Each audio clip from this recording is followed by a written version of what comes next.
Bismillah. Assalamualaikum warahmatullahi wabarakatuh. Alhamdulillahilladzi nahmaduhu wa nasta'inuhu wa nastaghfiruh wa na'udzu billahi min shururi anfusina wa min sayyiati a'malina. May yahdihillahu fala mudilla lahu wa may yudlil fala hadiyalah. Asyhadu an la ilaha illallah wahdahu la syarika lah wa asyhadu anna sayyidana wa nabiyyana Muhammadan abduhu wa rasuluh sallallahu alaihi wasallam la nabiyya ba'dah. Subhanaka la ilma lana illa ma 'allamtana innaka antal alimul hakim. Rabbi yassir wa la tu'assir ya rabbi tammim bi khair. Allahumma bika asbahna wa bika nahya wa bika namut wa ilaykan nusyur. Asbahna ala fitratil Islam wa ala kalimatil ikhlas wa ala dinin nabiyuna Muhammadun sallallahu alaihi wasallam. Radina billahi rabba wa bil islami dina wa bi Muhammadin sallallahu alaihi wasallam nabiyya wa rasula, amma ba'du. Puja dan puji syukur kepada Allah. Alhamdulillah, di waktu yang mulia ini Allah masih berikan kesempatan dan izinkan kita bisa duduk di rumah Allah Subhanahu wa taala melaksanakan ubudiyah, yaitu mendengarkan hadis-hadis untayan kalimat dari Rasulullah sallallahu alaihi wasallam. Mudah-mudahan duduk kita di sini mendapatkan ampunan dari Allah Subhanahu wa taala hendaknya. Amin ya rabbal alamin. Salawat dan salam kepada Nabi yang agung, Nabi yang mulia, Sayyidina Rasulullah Muhammad sallallahu alaihi wasallam. Allahumma salli wa sallim wa barik ala Sayyidina Muhammadin tibbil qulubi wa dawaiha wa afiyatil abdani wa shifaiha wa nuril absari wa diyaiha wa ala alihi wa ashabihi bi'adadin kulli ilmillah ya rabbal alamin. Bapak Ibu hadirin jamaah subuh yang dirahmati Allah Subhanahu wa taala, lanjutan kajian kita kitab Riyadhus Shalihin min kalami Sayyidil Mursalin, bab tentang infak mimma yuhibbu wa minal jayyidu, daripada jayyidi, mimma daripada infak atau bersedekah dari sesuatu yang kita sayangi dan yang kita cintai. Ini pembahasan kita pada hari ini. Hadis dalam bab ini cuma satu saja. Pada hadis-hadis bab-bab sebelumnya, satu bab ada 12 hadis dan ada 5 hadis kadang. Dan pada bab menjelaskan ini Imam Nawawi memasukkan cuma satu hadis saja. Judul babnya tentang bernafkah, berinfak itu dengan sesuatu yang kita sayangi. Jadi sesuatu yang kita cintai, sesuatu yang kita sayangi, dengan itulah kita berinfak. Jangan kita berinfak dengan sesuatu yang tak terpakai lagi. Kita biasanya baju yang tak terpakai baru diberikan ke orang, celana yang tak terpakai baru berikan ke orang. Kadang dah lusuh warna, dah sobek pula sedikit. Itu yang baru kita berikan kepada orang. Padahal Allah Subhanahu wa taala sudah menjelaskan dalam Al-Quran, lan tanalul birra hatta tunfikun mimma tuhibbun. Tidak akan mencapai seseorang itu akan kebaikan sehingga dia menafkahi sesuatu yang ia cintai. Jadi menafkahi itu memang sesuatu yang kita cintai, itu yang kita berikan kepada orang. Apa yang kita cintai? Kita punya 2 handphone. 2 handphone ni pasti ada yang paling kita sukar, yang paling kita sayangi ada 1 handphone. 1 handphone itulah berikan ke orang. Memang berat ini membaca aja senang. Mengamalkannya berat ini. Maka orang-orang Ansar Madinah, dari sekian banyak istrinya yang diberikan kepada orang-orang Muhajirin, istri yang paling ia sayangi. Itu dia. Siapa yang bisa kira-kira tu? Maka tak akan bisa imannya para sahabat itu kalau kita bandingkan dengan iman kita, tak akan ada bandingannya. Maka Allah memuji imannya para sahabat dalam Al-Quran. Memang dipuji oleh Allah radhiyallahu anhum wa radu'an, karena memang mulia, orang-orang mulia. Maka daripada sahabat banyak amalan-amalan mulia yang dilakukan sahabat Nabi sallallahu alaihi wasallam. Jadi kata Allah dalam Al-Quran, lan tanalul birra hatta tunfikun mimma tuhibbun. Tidak akan mencapai seseorang sekali, tak akan mencapai orang itu kebaikan kecuali dia menginfakkan sesuatu yang ia sukai. Jadi kita punya baju, ada baju yang paling kita sukai, itu kita berikan ke orang. Bisa sih bisa, cuma lama tak ingatnya dah awak sampai lolok tadi tak konang je dah awak. Apalah itu dia nagian ke sana tu tadi kata kita. Gitu. Allah mengatakan juga dalam Al-Quran, ya ayyuhalladzina amanu anfiqu min thayyibati ma kasabtum wa mimma akhrajna lakum minal ardh wa la tayammamul khabitha minhu tunfiqun. Ini tanda Imam Nawawi menggabungkan ayat dengan hadis. Jadi bab dimulai, babnya judul bab tadi berinfak dengan sesuatu yang kita cintai. Dimulai oleh Imam Nawawi dengan ayat. Ada 2 ayat beliau nukilkan, kemudian setelah itu baru beliau masuk ke hadis Nabi. Jadi kalau ada orang yang semata-mata dengan ayat meninggalkan hadis Nabi, itu namanya ingkar sunnah. Itu orang-orang ingkar sunnah namanya. Dia tak pakai hadis Nabi, dia ayat saja. Ayat terus yang dia pakai tanpa memakai hadis Nabi. Itu namanya orang ingkar sunnah. Ada orang yang memang sunnah saja tanpa memakai ayat. Ini tak betul pula ini. Ayat saja, ayat. Ini orang-orang yang Quraniyah ini. Zikir ayat, ayat, ayat. Jadi hadis Nabi tak dia pakai, hadis Nabi tak dia amalkan. Selagi ada ayat, untuk apa memakai hadis Nabi kata dia. Ini kan tak betul ini. Sedangkan Nabi sudah menjelaskan, taraktu fikum amraini ma in tamassaktum bihima lan tadillu abada. Kitab Allah wa sunnatul Rasul. 2 sejalan dia. Kitab dan sunnah. Ini sejalan yang tak bisa kita pisahkan. Maka oleh karena itu Imam Nawawi menjalankan keduanya. Ayat diletak oleh Imam Nawawi di atas, kemudian setelah itu barulah hadis-hadis Nabi kita sallallahu alaihi wasallam. Hadis pertama, hadis dalam bab ini. An Anas bin Malik radhiyallahu taala anhu qala, ni hadis Anas bin Malik. Anas bin Malik termasuk orang yang terbanyak meriwayatkan hadis. Anas bin Malik ni dikenal dengan sahibun na'laihi syarif. Sahib na'laih. Na'laih ni daripada tukang sendal Nabi. Pokoknya kalau nampak Anas bin Malik tu macam ni di ketiaknya, ada sendal di ketiaknya, itu pastikanlah itu sendal Nabi berarti itu. Di mana saja Anas bin Malik kalau berdiri, nampak macam ni ada sendal di bawah ketiaknya, di ketiak dia, itu sendal Nabi SAW. Begitu mulianya Anas bin Malik. Malam Nabi nak tahajud, Anas bin Malik menyediakan airnya. Ketika Nabi terasa capek, Anas bin Malik yang memijitnya. Berapa mulianya Anas bin Malik? Memijit orang yang mulia, Habibullah, kekasih Allah, orang yang disayangi oleh Allah, itu yang dipijit oleh Anas bin Malik. Makanya Anas bin Malik tahu berapa jenggot Nabi yang beruban. Kalau pikir-pikir lagi, apa pula Anas bin Malik tahu?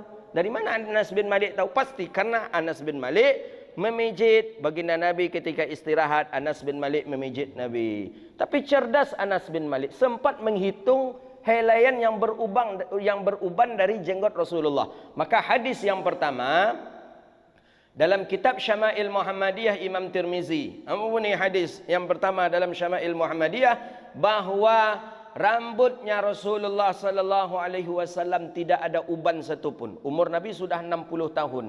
Yang beruban adalah jenggot Nabi, dan itu pun tidak lebih daripada 20 helai. Kan hebat Anas bin Malik. Berarti dihitung oleh Anas bin Malik pelan-pelan ni. Tu 2, 3, 4, 5. Pokoknya dalam riwayat tak lebih dari 20. Bisa saja 18, bisa saja 17, bisa saja 15. Cuma dalam riwayat hadis tidak lebih daripada 20 helai yang beruban. Ketika itu usia Nabi sudah 60 tahun. Itu dia. Rambut tak ada yang beruban satu pun hitam. Nabi cat bukan Nabi cat. Memang itulah Rasulullah sallallahu alaihi wasallam, gagahnya Nabi, mulianya Rasulullah sallallahu alaihi wasallam. Kita siapa umur 60 ni tak beruban? Mana ada di kita? Kita umur 30 dah banyak uban.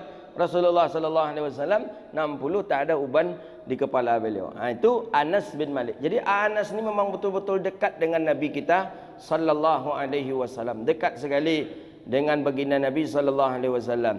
Jadi Anas ni punya ibu. Nama ibunya Ummu Sulaim.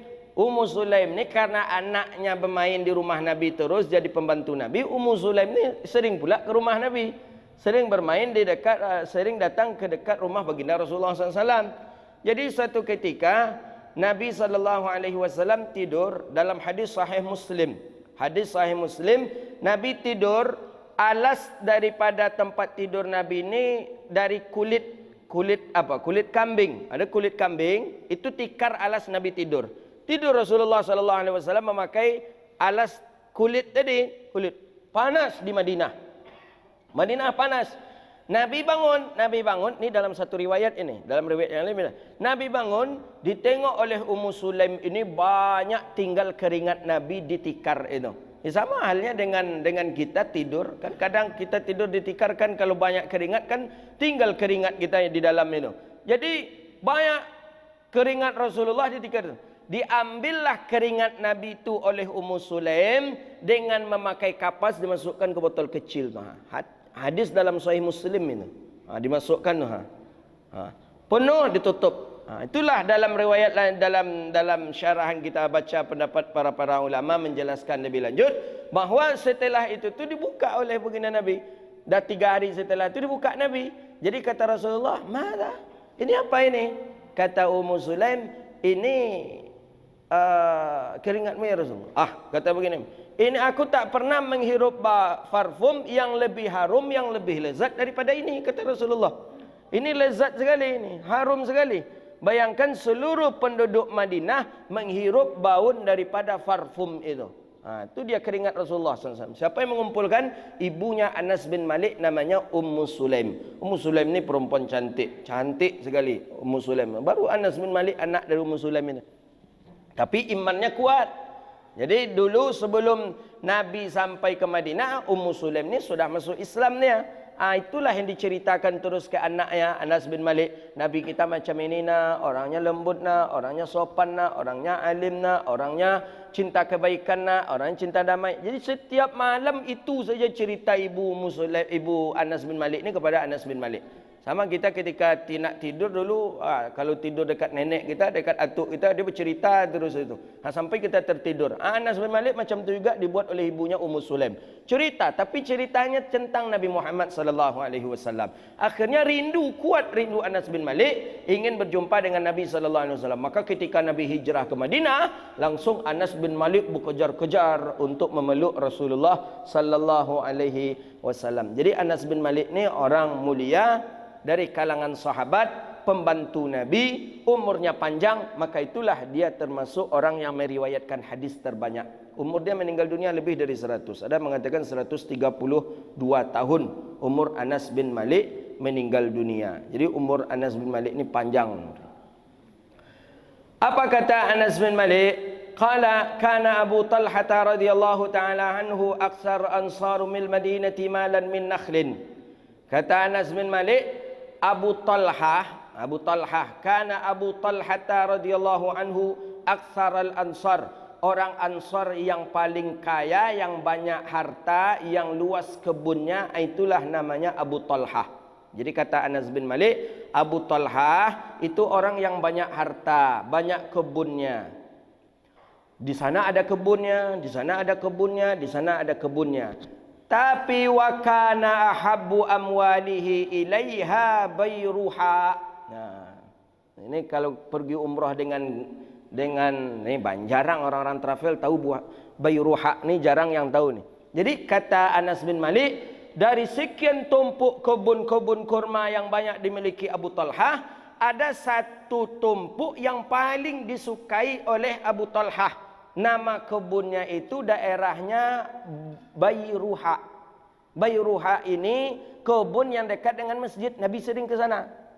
Dekat dengan masjid. Banyak travel-travel saya tengok tak menunjukkan kebun Bayruha punya Abu Talha ini. Jadi masih sampai sekarang masih ada kebunnya. Di Bayruha masih ada kebun. Jadi dekat dia dengan masjid, dekat dia. Jadi kata Anas bin Malik, Abu Talha dari sekian banyak tumpuk-tumpuk kebun kurma, ada satu tumpukan kebun kurma yang paling ia sukai, yaitu di Bayruha. Itu yang paling ia sukai. Abu Talha ni apa namanya? Bapa ayah tiri dari Anas bin Malik. Karena Abu Talha ni menikah dengan Ummu Sulaim. Begitu dia.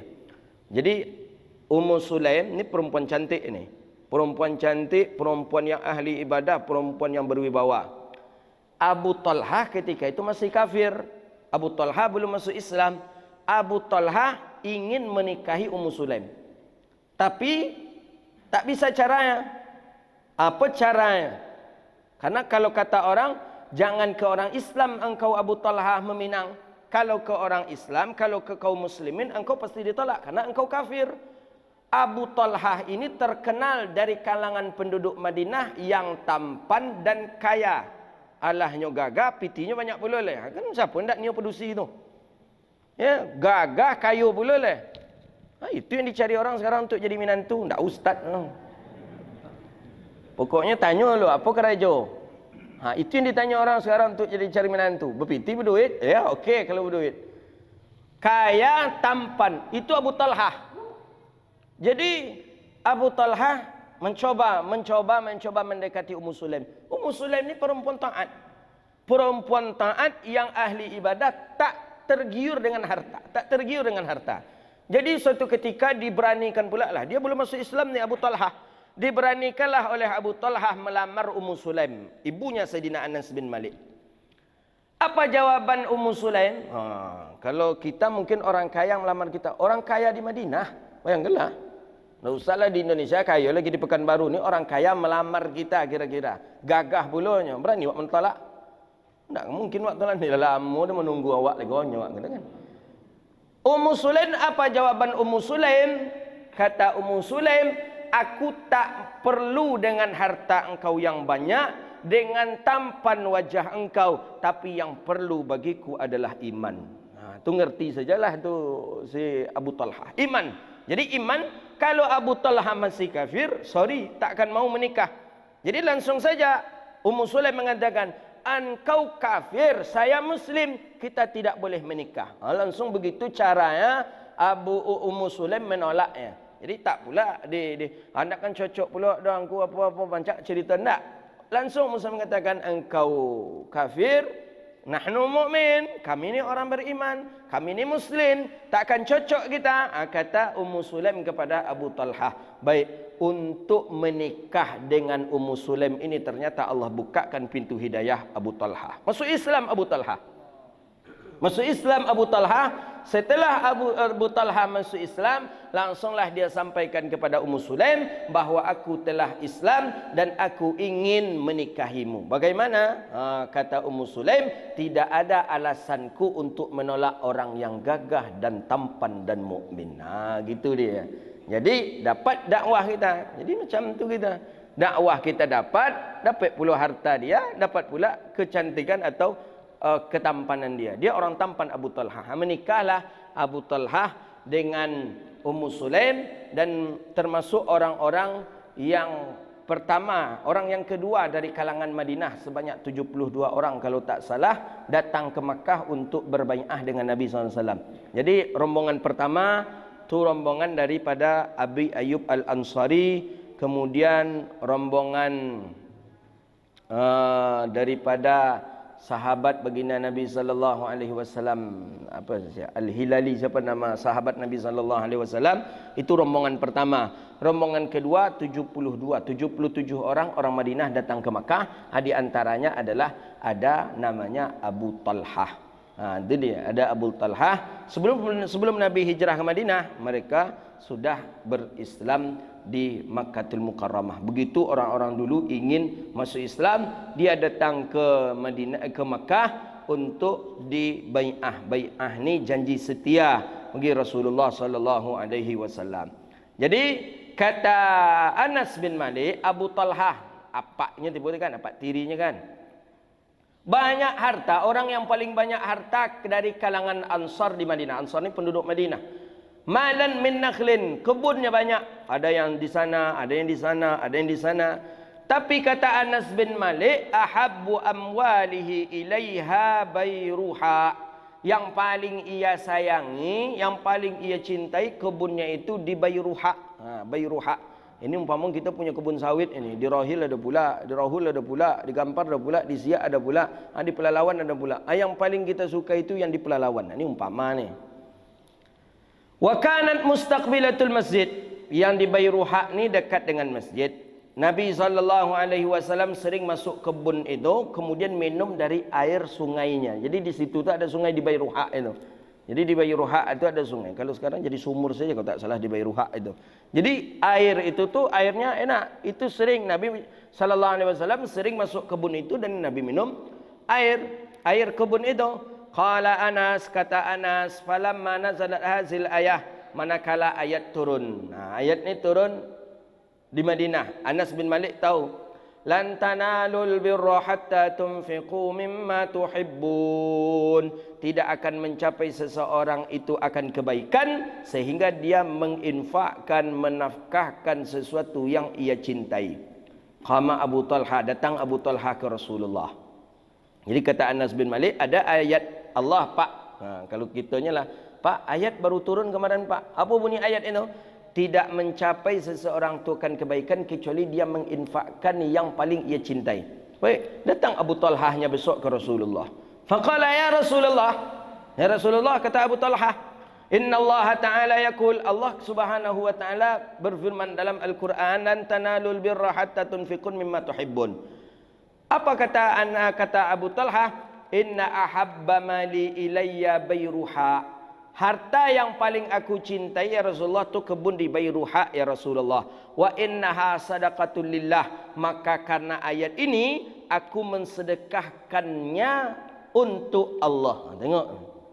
Langsung dipraktekkan. Itu para sahabat Nabi dulu seperti ini. Haram khamar, langsung ditinggalkan khamar. Haram zina, langsung ditinggalkan zina. Itu orang-orang dulu. Wajib zakat, memang langsung dia tunaikan zakat. Sehingga ada sahabat Nabi yang tidak ada harta sama sekali di rumahnya. Saking fanatiknya. Setelah turun ayat itu, aqimis shalah wa ita'iz zakah, itu memang tak ada harta di rumahnya lagi. Sedikit pun harta tak ada di rumahnya lagi. Saking fanatiknya untuk beribadah. Seluruhnya dia wakafkan, seluruhnya dia infakkan. Kata Nabi, apakah ada untuk makanan anakmu? Tidak ada ya Rasulullah. Ini ya Rasulullah. Kata Nabi, bungkuslah balik engkau pulang, berikan makan anak dan istrimu. Begitu sahabat fanatiknya dengan baginda Nabi SAW. Itu karena mahabbah, karena kasih sayang, bukan fanatik karena hal yang lain, tidak. Wa inna ahabba Bairuha. Harta kebun yang paling aku cintai di Bairuha ya Rasulullah. Wa innaha tasaddaqa lillah, dan itu aku sedekahkan untuk Allah karena Allah arju birruha, aku menginginkan untuk mendapatkan kesempurnaan kebaikan sebagaimana di ayat itu ya Rasulullah. Wa zukhraha indallah, dan aku ingin mendapatkan kebahagiaan di sisi Allah Subhanahu wa taala. Apa jawaban Nabi SAW ketika diserahkan seperti itu oleh Abu Talha? Kata Nabi, fadhaha ya Rasulullah haitsu arakallah. Faqala Rasulullah SAW, bakh dzalika malur rabih. Kata baginda Nabi SAW, dari sekian banyak hartamu, harta itulah yang sungguh-sungguh harta yang mendatangkan keuntungan kepadamu, kata Nabi. Dzalika malur rabih, diulang balik oleh Nabi. Itulah hartamu yang paling mendatangkan keuntungan kepadamu, kata baginda Nabi. Waqad sami'tu ma qulta wa inni ara an taj'alaha fil aqrabin. Tapi seloknya kata baginda Nabi, infakkanlah terlebih dahulu kepada aqrabin. Aqrabin ni karib kerabat, dun sanak family. Infakkanlah ke dia. Mana dun sanak family yang tak mampu, berikan ke dia. Mana dun sanak family yang butuh kepada ta'amih, makanan, kebun tadi suruh panen kepada dia. Abu Talha af'alu ya Rasulullah, baik aku lakukan ya Rasulullah. Faqasamaha Abu Talha fi aqaribihi wa bani ammihi. Dibagilah harta tadi, kebun tadi oleh Abu Talha kepada karib kerabatnya, kakak beradik, dun sanaknya, kemudian bani ammihi kepada anak-anak daripada pamannya. Anak paman berarti dun sanak, sepupu kita lah. Ke sana dibagikan oleh Abu Talha. Hadis ni muttafaqun alaih. Hadis ni salah satu dalil bahawa infak ahabul amwal, sebaik-baik kita berinfak, sebaik-baik kita bersedekah tetap kepada aqrabin. Aqrabin ni kepada orang-orang yang terdekat kita. Siapa terdekat kita? Ya sanak family kita lah. Orang-orang yang bersama kita, yang dekat dengan kita, ke dia. Berikanlah ke orang-orang tadi. Kadang orang ini yang tak terperhatikan oleh kita. Orang jauh sana payah makan, beri kita, terkirim beras oleh kita, terkasih duit oleh kita, terberikan makanan oleh kita, tapi ternyata orang yang dekat dengan kita tak kita pedulikan. Kenapa tak dipedulikan? Ndak ustaznya dulunya waktunya jaya dulu ndak awaknya pedulikan dia dah. Itu balas dendam kita namanya. Justru kita memperhatikan man zalamak. Kan itu kata baginda Nabi. Kata baginda Nabi, orang yang berakhlak mulia adalah orang yang dia memaafkan orang yang menzaliminya. Bisa kita memaafkan orang yang menzalimi kita, tak dendam kita, itu akhlak yang paling mulia di sisi Allah. Dan jelas kita pernah dizaliminya, pernah kita dijelekkannya, pernah kita nak dibunuhnya karir kita, pernah kita nak nak dijerumuskannya kita maafkan dia, kita memulai menegur sapa. Orang itulah orang yang paling bagus akhlaknya di sisi Allah. Itu kata Nabi sallallahu alaihi wasallam. Payah, tapi itulah dia. Malur rabih. Jadi itulah harta yang paling mendatangkan keuntungan kepada engkau ya Abu Talhah. Jadi dikeluarkanlah oleh Abu Talhah dan diserahkanlah kepada para karib kerabat daripada Abu Talhah. Jadi hadis ini menunjukkan bahawa kalau kita ingin mencapai kebaikan yang sempurna, infakkanlah sesuatu yang kita sayangi. Kita punya di rumah jam tangan 3. Mana yang paling kita suka, agen ke orang. Memang berat. Awak biasa mana nalah lama tak pakai, kadang lah habis puluh baterai, kadang lah mati. Itu agen ke kawan. Itu pun wak suruh kawan tadi membolo, kata kau jam balik. Aku ada jam tapi mati. Tak tahu mati tak ada apa, bolo aja lah, pakailah hancak kau mahal kau kata ni. Jam mati pun belum mahal lagi. Kalau nak memberikan tu, berikanlah sesuatu yang baik dan itu yang kita cintai. Habis hadis satu itu masuk bab yang baru, bab wujubu amru ahluh. Wajib seorang bab wajib memerintahkan keluarganya dan anak-anaknya untuk taat kepada Allah dan mencegah daripada melakukan maksiat serta beradab kepada mereka. Ini daripada hadis tentang kita punya anak di rumah. Kita punya anak di rumah, punya keluarga di rumah. Jadi kita wajib menyuruh dia untuk taat kepada Allah. Itu wajib hukumnya. Jadi menyuruh dia untuk taat kepada Allah wajib. Wa nahahum an makhalafah, mencegah mereka daripada berbuat maksiat, kemudian menganjurkan mereka untuk beradab kepada kita. Wa ta'dibihim, menjadikan mereka orang yang beradab gitu nih. Menyuruh anak beradab dengan kita, memaksakan anak beradab kepada kita memang tidak ada. Maka kata Imam Ibn Qayyim Al-Jauzi kalau tak salah, itu tidak pas menyuruh anak untuk sopan, untuk beradab kepada kita, tidak pas. Tapi yang paling pasnya itu adalah mengajarkan adab kepada anak. Dengan adab itu anak tahu sehingga anak memuliakan kita. Begitu dia. Jadi kalau kita suruh anak sopan ke kita, anak sopan ke ayah nak, tak boleh macam itu. Tidak pas menurut Imam Ibn Qayyim Al-Jauzi. Tak boleh macam itu, sopan sikit. Sopan, baik-baik ke ayah ya, kata ayah. Belum maknya lagi. Sopan ke mak, tak boleh berjalan depan mak, tak boleh apa. Kata Imam Ibn Qayyim Al-Jauzi, tidak pas orang tua menyuruh anak beradab kepada dirinya. Tapi yang lebih elok adalah bahawa ia ajarkan anak-anak tentang adab dan akhlak, sehingga dengan ilmu akhlak, ilmu adab itu dia beradab kepada ibu bapaknya. Ini beda-beda tipis ini, tapi hasilnya beda nih. Kalau kita suruh anak beradab kepada kita, pertama dia pasti akan beradab cuman ke kita saja. Ke orang tua yang lain dia tak akan beradab. Pertama. Kemudian yang kedua, dia beradab tu kepada kita ketika kita masih sehat. Ketika kita masih sehat dan masih takut dia dengan kita. Ketika kita sudah mulai sakit dan dia tidak lagi takut kepada kita, dia tidak akan beradab lagi kepada kita. Maka kata Imam Ibn Qayyim Al-Jauzi, tidak pas kalau orang tua menuntut anaknya beradab kepada dirinya. Tapi yang lebih pasnya itu adalah ia ajari anak-anaknya tentang adab dan akhlak. Dengan ilmu itulah anaknya beradab kepada ibu bapaknya. Begitu dia. Jadi menuntut anak untuk baik kepada gitu tidak pas, kata Imam Ibn Qayyim Jauzi. Yang pasnya ajari dia tentang akhlak kepada orang tua, akhlak kepada sesama besar, akhlak kepada anak kecil, akhlak kepada hewan. Akhlak itu yang diajarkan kepada dia, dengan ilmu itu nanti dia berbuat baik kepada kita. Faham kan? Beda-beda tipis dia. Begitu dia. Jadi menuntut anak baik kepada kita tak baik. Tak elok. Maka ada kitab namanya Akhlaqul Banin namanya. Akhlaqul banin. Akhlaqul banin itu akhlak kepada anak-anak. Jadi akhlak kepada anak. Tidak ada adab kitab menjelaskan tentang akhlak orang tua, akhlak kita kepada ibu bapa kita. Yang adanya itu adalah menjelaskan tentang ilmu-ilmu bahawa kita mesti berakhlak dan beradab kepada ibu bapa. Jadi menuntut anak kita untuk beradab kepada kita tidak pas menurut Imam Ibn Qayyim Al-Jauzi. Qala Allah Ta'ala wa'mur ahlaka bis salati wastabir 'alaiha. Ni tengok. Wa'mur ahlaka, perintahkanlah keluarga engkau bis salati, dengan salat, wastabir 'alaiha. Kita di ujung ni yang agak payah ni. Wastabir, dan sabarlah. 'Alaiha, di atasnya. Kita banyak hari ni tak sabar. Akhirnya sekali saja menyuruh anak tak salat dah kita biarkan saja. Sabar. Suruh terus. Nak salat nak, kata kita. Ayah, nampak belum juga. Ulang balik. Salat nak. Alun jelek. Ulang balik. Salat nak. Ni sabar ni yang penting. Kita sabar ni yang kurang. Kita nak ke masjid, kedor pintu anak. Nak salat nak. Kapan perlu dibawa dia. Anak mau dia. Nantilah. Ayah tunggu ya di luar ya. Ayah tunggu ya. Ini tunggu.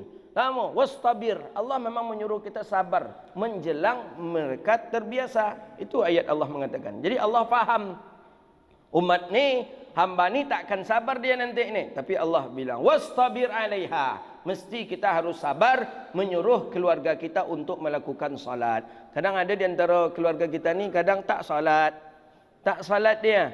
Padahal dah tinggal dekat masjid. Corong masjid dengar oleh dia bangun pula lagi subuh tu. Kadang tak mau dia salat. Lebih bagus dia subuh tu mencuci, mampir rumah orang, kerja ke rumah orang subuh itu. Ini musibah ini. Ayat Allah, ya ayyuhalladzina amanu qu anfusakum wa ahlikum nara wa quduhan nasu wal hijarah. Hai orang-orang yang beriman, jauhkanlah dirimu dan keluargamu dari api neraka. Kita kalau bisa jangan kita saja yang jauh dari api neraka. Keluarga kita hendaknya jauh juga dari api neraka. Jangan kita saja yang masuk surga. Kita berkeinginan agar keluarga-keluarga kita pun juga masuk ke dalam surga Allah Subhanahu wa taala. Kalau jamaah tabligh cara dakwah ya, bukan dirinya saja, bukan keluarganya, tetangga-tetangganya kalau bisa, orang-orang sekampung tu kalau bisa masuk surga. Itu cara dakwah jamaah tabligh itu. Makanya didatangnya tiap-tiap rumah ini. Tiap-tiap rumah, Pak. Ayolah Pak ke masjid kita, Pak. Orang sudah azan, Pak. Kita hidup kita di dunia ni sebentar saja, Pak. Ayolah Pak kita ke masjid, Pak. Datang pulaunya ke tetangga. Tetangga. Mana yang memang Allah bukakan hidayah, langsung dia datang. Mana yang tidak tu, angajalah masuk surga dan bawa kami le kata dia. Itu mana yang tak bisa dibawa itu. Tapi itulah cara jamaah. Kalau kita doa kita, Qu anfusakum wa ahlikum nara. Ya Allah, jauhkan aku dari api neraka dan keluargaku, ya Allah. Kalau orang jemaah tabligh dalam doanya setiap malam, ya Allah, jauhkanlah orang-orang penduduk kampung ini, ya Allah, daripada maksiat. Masukkanlah mereka ke dalam surga, ya Allah. Jauhkanlah mereka dari api neraka, ya Allah. Begitu pedulinya dia. Tiap malam dia doakan gitu. Orang yang didoakan lomak bakaru lolok. Itu sabarnya jemaah-jemaah tabligh itu. An Abi Hurairah radhiyallahu taala anhu qala, hadis dari Abi Hurairah radhiyallahu taala anhu qala, akhazal Hasanul ibn al-Ali. Ni tentang Hasan Husain. Hasan cucu Nabi, anak dari Ali bin Abi Talib. Hasan ibn Ali radhiyallahu taala anhuma. Hasan cucu Rasulullah, lebih tua Hasan daripada Husain. Hasan mirip dengan pinggang Nabi ke atas. Husain mirip dada Nabi ke atas, itu Hasan. Husain dada Nabi ke bawah. Itu mirip dengan Husain. Jadi cara jalan Husain itu cara jalan Nabi. Duduk Husain, duduk Nabi. Tapi kalau paras wajah, banyak mengatakan Hasan lebih mirip kepada Rasulullah sallallahu alaihi wasallam. Cucu kesayangan Nabi. Syababa min ahlil jannah, dalam hadis sahih. Datang Jibril senyum kepada Rasulullah. Apa yang membuat Jibril senyum? Katakan Nabi. Jadi kata Jibril, aku memberi kabar gembira kepada engkau ya Muhammad. Kata Jibril ke Rasulullah. Hadis ini sahih ini. Apa kata Nabi Muhammad? Kata Jibril, anna syababa min sayyidi syababa min ahlil jannata Hasan wal Husain. Penghulu anak muda. Jadi tokoh anak muda besok di surga itu adalah Hasan dan Husain. Jibril langsung mengabarkan ke Nabi. Dari mana Jibril dapat informasi? Tentu daripada Allah. Jadi kalau begitu, Hasan dan Husain syabab min ahlil jannah.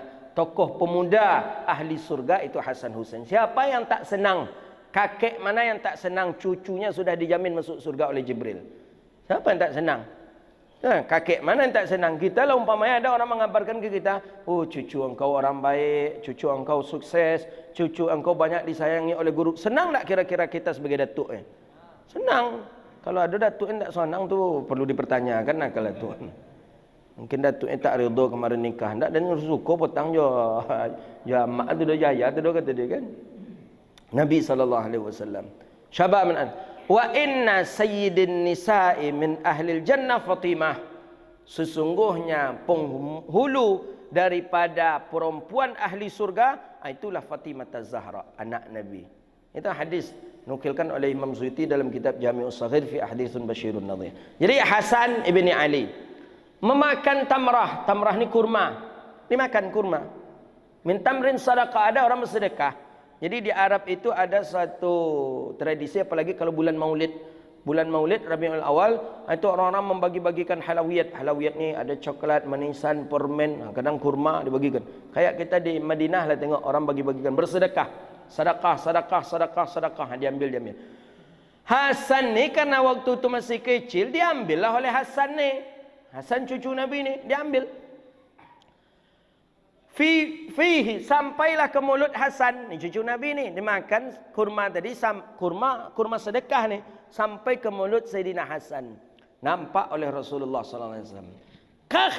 Kakhin kata Nabi. Nampak oleh Nabi, kakhin, kak itu buang. Itu kata Rasulullah sallallahu alaihi wasallam. Irmi, buang, ludahkan kata Rasulullah sallallahu alaihi wasallam kepada cucunya. Amma alimta ana la na'kulu sadaqah. Hei cucuku, kata Rasulullah, aku ajari kepada engkau bahawa kita tidak memakan sedekah. Kita tak boleh makan sedekah nak. Ini dalil yang cocok dengan kajian kita Bulughul Maram hari Kamis kemarin subuh, bahawa keluarga Rasulullah tidak boleh menerima zakat. Sama dengan sedekah. Tapi dalam mazhab Syafi'i, maksud sedekah di sini adalah zakat ini. Kalau sedekah sebagai hadiah, boleh Nabi menerima hadiah. Tapi yang tak boleh adalah zakat. Tapi di sini dimaknakan sedekah. Sedekah itu bermakna zakat tak boleh. Buang kata Rasulullah. Sesungguhnya kita tidak memakan sedekah. Kita tidak memakan zakat nak. Kita tak memakan makanan itu nak, kata Rasulullah. Kemudian dibuanglah oleh Hasan. Dibuang langsung oleh Hasan, dan Hasan pun tidak mengapa membuang makanan itu. Ini anak yang faham pula ni, cucu yang faham pula. Buang, kemudian langsung dibuang. Anak gitu buang, apa perlu dibuang, nyelamak katanya. Faharrik khidahu. Nabi mempraktikkan langsung. Dipraktikkan oleh Nabi, nampak oleh sahabat, bibi pipi Nabi bergerak. Wa alqa ya bunai, alqaha ya bunai. Buang hai anakku, kata Rasulullah. Kemudian dibuanglah oleh Sayyidina Hasan. Jadi apa maksud hadis ni? Maksud hadis ni, tugas kita orang tua melarang anak memakan makanan haram. Tugas kita orang tua melarang anak memakan makanan haram, memakan makanan syubhat, memakan makanan riba. Jadi tidak semuanya yang boleh kita suruh anak makan. Kadang ada orang tua ni yang tak peduli dengan makan anak ni. Apa je dimakan oleh anak biar kena jelas, tak apa-apa. Ni kita tak peduli. Maka judul bab di hadis tadi, orang tua mesti mencegah anak daripada memakan makanan yang haram. Kadang kita orang tua pula yang suruh, ambillah mangga orang tua lah, masak nampak mengen. Orang tak ada di rumah tu ambil aja lah, kata dia. Anak dia disuruh mengambil mangga. Memang orang tak ada di rumah. Tapi perangai yang seperti itu jelas perangai yang tak ada unsur syariahnya sedikit pun. Haram ni tu. Tak apa-apalah, ambil aja lah, tak apa-apalah. Rambutan orang di luar pagar, ambil aja lah, tak apalah kan, di ke jalan itu. Kalau ke jalan tu punya kita tu, kata dia. Ambil aja lah. Kadang sengaja pula orang tuanya berhenti mobilnya, dia tengoknya anaknya dulu mengambil dari dalam mobil. Saya pernah nampak itu. Buka kaca jendela kaca mobil tu diambil oleh anaknya. Ayah yang nyuruh, ambil anak apa tu kata dia. Kalau yang sudah lewat ke pagar, dari pagar ke jalan tu punya kita tu kata dia. Tak apa dah, ambillah, tak ada orangnya tu kata dia. Haram tak boleh. Jangan ajari anak kita dengan yang baik. Sebisa mungkin hal-hal yang dalam makanan itu yang paling penting sekali. Yang paling penting dalam makanan. Orang-orang ajak dia berikan makanan, tengok dulu orangnya siapa, yang membawa anak kita ini siapa. Maka wa kana al-Hasan radhiyallahu taala sabiyan. Ketika itu Sayyidina Hasan ini masih kecil. Jadi Hasan dan Husain ini kecil. Jadi dulu Hasan ini Abdullah bin Mas'ud kalau tak salah tidur di masjid. Abdullah bin Mas'ud tidur di masjid. Tidur di masjid. Ketika Abdullah tidur di masjid, Abdullah bin Mas'ud datang Hasan. Abdullah bin Mas'ud dalam riwayat datang Hasan. Duduklah Hasan tu di perutnya Abdullah bin Mas'ud. Hasan ni kecil baru, paling usia 3 tahun lah, 3 tahun atau 4 tahun. Duduklah Hasan ini di perutnya Sayyidina Abdullah bin Mas'ud. Duduk, rupanya ngompol dia, pipis dia. Pipis Sayyidina Abdullah Hasan di perutnya Abdullah bin Mas'ud. Jadi kata Abdullah bin Mas'ud, engkau mengetahui mana toilet yang pas untuk engkau. Jadi maksudnya pariknya itu memang pas untuk di toilet kata dia. Ini. Tapi kemudian disebutkan oleh sahabat, kata sahabat, toilet yang paling mulia adalah perutnya Abdullah bin Mas'ud. Karena pernah dikencingi oleh cucu Rasulullah sallallahu alaihi wasallam, itulah Sayyidina Hasan. Nabi salat, Hasan manjat dari belakang, Husain manjat dari depan. Pernah tercekik Nabi. Ini dari belakang Hasan ni, Hasan dah sampai ke sini. Sini Nabi, cekik Nabi sallallahu alaihi wasallam. Macam mana nak dilepaskan, kita sedang solat. Akhirnya langsung memanjatlah Hasan ni. Langsung memanjat, diletakkan kedua kakinya di sini, dipegangnya kepala Nabi. Anak-anak cucu kita. Nabi sedang solat ni jemaah banyak di belakang ni. Sedang solat. Jadi setelah selesai solat, kata sahabat, Hasan telah mengendarai kendaraan yang paling mulia di dunia. Maksudnya kendaraan itu adalah pundak kakeknya Rasulullah sallallahu alaihi wasallam. Itu Hasan. Di lama Nabi sujud, Hasan duduk di kepala Nabi. Husain duduk di kepala Nabi. Nabi lama sujud. Jadi kata saking lama Nabi sujud, setelah selesai salam, kata sahabat, hal wahyu nuzil ya Rasulullah? Wahyu turun ya Rasulullah? Enggak. Kenapa kata Rasulullah? Engkau lama sujud ya Rasulullah. Kalau lama Nabi sujud, biasanya ada wahyu turun lagi, Al-Quran turun lagi. Jadi sahabat bertanya, wahyu nuzil? Wahyu turun lagi ya Rasulullah? Enggak, kata Nabi. Tapi kenapa engkau lama sujud ya Rasulullah? Kata Nabi, Husain duduk di atas kepalaku. Kalau aku bangkit dari sujudku, maka Husain akan terjatuh. Begitu sayang Nabi kepada cucunya. Maka dalam solat sekalipun tetap kita lebih mengutamakan nyawa, nafsun, diri. Tak boleh kita langsung je anak-anak cilaku kemana ni. Cucu kalera kata. Berarti niok kalera lah ni. Setan kata, ganggu solat. Ada je niok kenapa bongi? Ada ya ni setan kata. Berarti niok setan, cucu setan kata.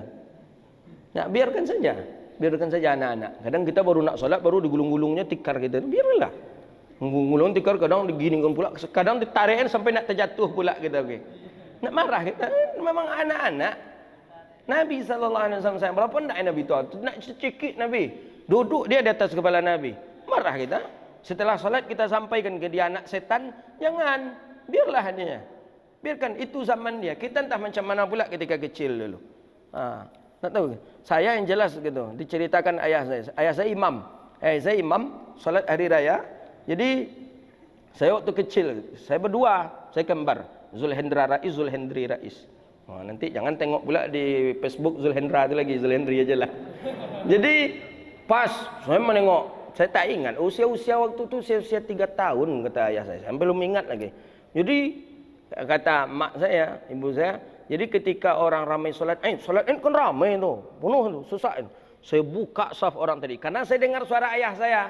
Saya ingin mencari suara itu di mana asalnya. Saya cari terus, saya buka saf. Sampailah saya ke depan. Dulu mic yang seperti ini kan belum ada dulu nih, belum ada. Mic orang kan pakai tiang tuh. Saya panjatlah tiang tuh sama si Hendra itu, saya bawa ke bawah itu, saya turun. Saya umur 3 tahun ketika itu belum, kata orang tua saya, belum begitu jelas lah ngomong. Itu saya bilang Allahu Akbar, Allahu Akbar, Allahu Akbar. Sampai hari ini masih banyak saksinya itu. Aku ustazku dulu, kata dia, ayah dia jadi imam, kata diganggu orang salat hari raya, kata dia. Alhamdulillah jadi ustaz begini. Maka biarkan saja. Anak-anak yang nakal ketika salat, biarkanlah. Ini Hasan, Husain. Asal jangan kita suruh. Nak, nanti atuk salat ganggu ya naknya. Itu tidak pas tu dah. Nenek nanti salat ganggu ya naknya. Ganggu ya. Biar jadi ustaz besok. Itu tak pas itu. Biar dia nak ganggu kita. Nak dipanjatnya kita, nak ditariknya mukenah kita. Nak apa, biarkan. Jangan marah, jangan pukul, tak boleh. Ini ada pula yang agak ekstrim sikit ni. Ini mengganggu khusyuk saja. Dipukul ni, jangan. Tak boleh, biarlah, itu dunia dia. Bisa saja Allah takdirkan dia jadi orang soleh nanti. Bisa saja Allah takdirkan dia jadi ulama besar. Wallahu a'lam. Jadi tak boleh kita untuk memarahi anak-anak karena itu usianya. Nabi SAW walaupun tak Nabi. Apakah tidak berlari Hasan Husain di saf salat itu? Pastilah. Kakeknya, dengar dia suara kakeknya, dicari suara kakeknya, dipanjatnya kakeknya. Ketika rukuk Nabi dia ikut rukuk, ketika Nabi sujud dia masih duduk di kepala Nabi. Bagaimana? Sayang Rasulullah SAW. Itulah Nabi SAW mengatakan, man la yarham la yurham. Siapa yang tak mencintai, maka dia la yurham, dia pun tidak dicintai. Itu dia. Kalau kita tidak mencintai anak-anak, jangan harap ketika kita tua nanti kita akan dicintai oleh anak-anak kita. Maka itu Nabi sendiri mengatakan, la yarham la yurham. Orang yang tak mencintai, maka dia tidak akan dicintai. Maka salah satu sunnahnya, nampak anak-anak berkumpul, kita orang tua dianjurkan mengucapkan salam. Assalamualaikum nak. Assalamualaikum. Walaupun tak ada mereka menjawab, ucapkan. Nampak mereka sedang main-main. Itu tradisi Rasulullah. Itu Nabi membiasakan itu. Nampak anak-anak sedang bermain, Nabi lewat, Assalamualaikum, kata Nabi. Alaika ya Rasulullah. Ada yang menjawab, Alaika ya Rasulullah. Yang tak menjawab tidak apa-apa. Tapi itu tradisi yang paling elok kita lakukan ke anak-anak. Kadang orang tua hari ini tak faham dia. Anak-anak kini lah sombongnya. Lewat awak nadanya sapu. Awak yang salah. Bukan dia yang kita harapkan menyapa kita yang menyapa anak-anak tadi. Assalamualaikum. Nabi seperti itu. Assalamualaikum. Alaika ya Rasulullah. Begitu mereka berdiri memuliakan Rasulullah. Kita hari ini banyak yang ingin dimuliakan, padahal kita sendiri tidak pernah memuliakan. Itu tak pas itu. Jadi kalau kita ingin dimuliakan, muliakan pula. Itu kata Nabi SAW, man la yarham la yurham. Siapa yang tidak mencintai, maka dia juga tidak akan dicintai. Ini hadis berikutnya, an Abi Hafsin Umar radhiyallahu taala anhu anin Nabi sallallahu alaihi wasallam, an Abdullah ibn Abil Asadi Ar-Rabib radhiyallahu taala anhu, Rasulullah sallallahu alaihi wasallam qala, kata Abi Hafs Umar bin Abi Salamah Abdullah ibn Abdul Asad, kuntu gulaman fi hajarin. Kata Abi Hafs Umar ibn Abi Salamah ini anak tiri Nabi ni, anak tiri Rasulullah sallallahu alaihi wasallam. Jadi semua Abi Salamah Abdullah bin Abil Asad Al-Hilali Al-Qurashi Rabi Rasulullah ay waladi zaujatihi Ummu Salamah. Anak Ummu Salamah. Jadi anak Ummu Salamah. Ummu Salamah kan isteri Nabi sallallahu alaihi wasallam. Cuman bukan anak dari Nabi. Dengan Ummu Salamah, anak Ummu Salamah dengan suaminya Abu Salamah. Nama anak ni Umar bin Abi Salamah. Umar namanya. Jadi Umar ini, Umar anak Abi Salamah, anak tiri Rasulullah ni, kuntu gulaman, kata Umar anak tiri Nabi, aku masih kecil. Aku bermain-mainlah di kamar Nabi, fi hujrin. Ya anak Nabi lah kan. Anak Ummu Salamah, anak tiri Nabi, kecil baru. Aku bermain-main di kamar Rasulullah, kata Umar ini. Wa kanat yadi tatishun fi safhatin. Aku mengambil makanan silih berganti dengan tanganku. Jadi kadang pakai tangan kiri, kadang pakai tangan kanan. Kau anak Ummu Salamah, anak tiri Nabi kau. Kadang pakai tangan kiri, kadang pakai tangan kanan makan, pakai tangan kiri makan, pakai tangan kanan. Begitu aku makan, begitu aku mengambil makanan, kata Umar, anak tiri Rasulullah SAW ini. Faqala li Rasulullah. Tengok cara Nabi mengajarnya. Aku yang punya anak tiri, tengok cara Nabi. Faqala li Rasulullah, berkata kepadaku Rasulullah sallallahu alaihi wasallam. Apa kata baginda Nabi sallallahu alaihi wasallam? Ya ghulam, hei nak, kata Rasulullah, Samillahi ta'ala, baca bismillah. Itu cara Nabi. Nak, samillah, sebutlah nama Allah nak, bismillah. Wa kul biyaminik, makan dengan tangan engkau nak. Ini maka wajib orang tua mengajarkan anak mencintai Nabi. Makan tadi ajari anak. Makan tangan kanan nak, kata Rasulullah. Wa kul mimma yadik. Yang ketiga kata Rasulullah, makanlah dengan apa yang engkau sanggup. Maksudnya jangan padat-padatkan. Kalau sudah kenyang berhenti, jangan dipaksa. Karena waktu kecil, ikut lu Nabi tangan kau lah pegang kau. Ikut baru masuk kau ikut lah pegang pula makanan balik. Dinasihati oleh Nabi, jangan seperti itu. Itu perangai yang tak elok. Kata Nabi, makanlah dengan membaca bismillah, kemudian dengan tangan kanan, kemudian ambil dengan secukupnya. Berapa yang cukup? Sanggup kita. Ini dah kenyang kita, dah berhenti, jangan kita paksa. Apa kata Umar bin Abi Salamah? Mazalat tilka tim'ati ba'du. Semenjak itu aku makan dengan baca bismillah dengan tangan kanan dan aku memakan apa yang pas untuk diriku. Begitu dia nasihat Nabi ke anak-anak. Jadi nampak anak-anak perlu kita nasihati. Kan kita ada anak kita kadang ikut makan, pakai tangan ni lagi, pakai tangan ni lagi, pakai tangan ni lagi. Itu tugas kita orang tua, nasihati, baca bismillah nak, pakai tangan kanan nak. Dah kenyang berhenti. Jangan dipaksakan untuk makan lagi. Itulah hadis yang akan kita baca hari ini. Mudah-mudahan Allah berkahi kita. Ada satu lagi hadis, kata Nabi sallallahu alaihi wasallam, sami'tu Rasulullah sallallahu alaihi wasallam, ini dari hadis Abdullah ibnu Umar, kullukum ra'in wa kullukum mas'ulun an ra'iyatih. Setiap kamu itu adalah pemimpin dan setiap pemimpin akan diminta pertanggungjawabannya di hadapan Allah. Imamin ra'in mas'ulun an ra'iyatih. Seorang pemimpin, presiden itu pemimpin bagi rakyatnya. Wa rajulun ra'in fi ahlihi. Seseorang suami, seorang imam itu pemimpin di keluarganya. Kita laki-laki pemimpin dari anak dan isteri kita. Nanti akan diminta pertanggungjawaban di hadapan Allah. Maka isteri yang membuka aurat yang berdosa suami. Anak perempuan yang membuka aurat yang berdosa ayah. Maka kita ni ra'in. Kita ni rajulun ra'in. Di rumah kita. Maka sampaikan ke isteri-isteri kita, sampaikan ke anak perempuan kita. Kalau dia sayang kepada kita, jaga auratnya. Kalau dia sayang kepada kita, dia untuk patuh kepada Allah. Dia jaga salatnya, dia puasa, kemudian dia takut kepada Allah. Anak perempuan yang belum menikah maksudnya. Kalau sudah menikah itu tanggung jawab daripada suaminya pula. Wal mar'atu ra'iyatun fi baiti zawjiha. Perempuan pun jadi penanggung jawab di rumah suaminya.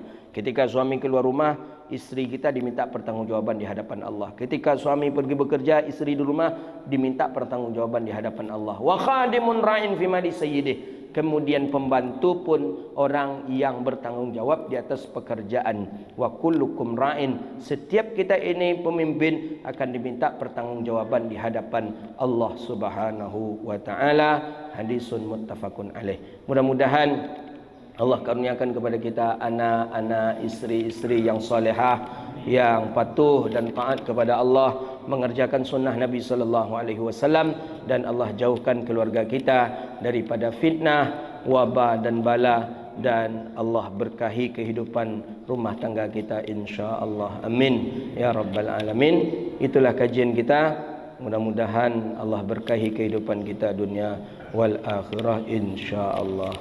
Besok lanjutan hadis ini tentang hadis daripada Amr ibn Shu'aib tentang menyuruh anak-anak untuk solat.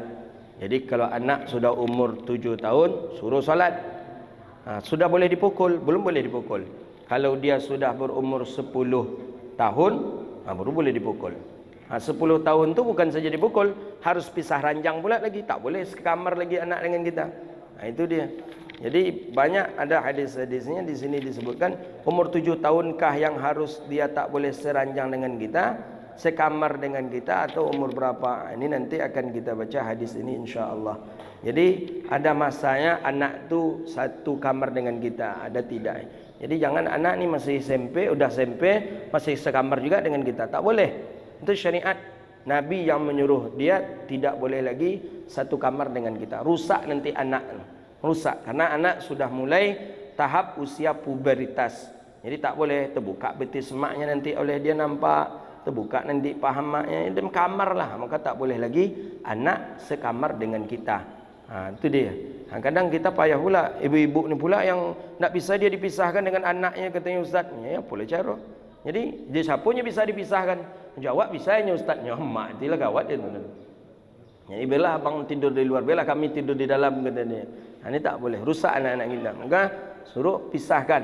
Kalau anak ingin di dalam kamar tu silakan anak dalam kamar, kita cari kamar yang lain. Pokoknya ada anjuran syariat. Ketika sudah sampai batas usianya, anak tak boleh lagi satu kamar dengan kita. Hadza wabillahi at-taufik wallahu a'lam bissawab. Itu hadis yang akan kita baca minggu depan insyaallah. Rabbana atina fid dunya hasanah وفي الآخرة حسنة وقنا عذاب النار اللهم فقهنا في الدين وعلمنا التأويل واهدنا إلى صراطك المستقيم اللهم ربنا ظلمنا أنفسنا وإن لم تغفر لنا وترحمنا لنكونن من الخاسرين اللهم ربنا هب لنا من لدنك رحمة وهيئ لنا من أمرنا رشدا اللهم فقهنا في الدين وعلمنا التأويل واهدنا إلى صراطك المستقيم اللهم ربنا ظلمنا أنفسنا وإن لم تغفر لنا وترحمنا لنكونن من الخاسرين اللهم إنا نسألك التوبة والإنابة والاستقامة على شريعة الغراء والطريقة البيضاء برحمتك يا أرحم الراحمين اللهم ربنا اجعل في سفرنا هذا البر والتقوى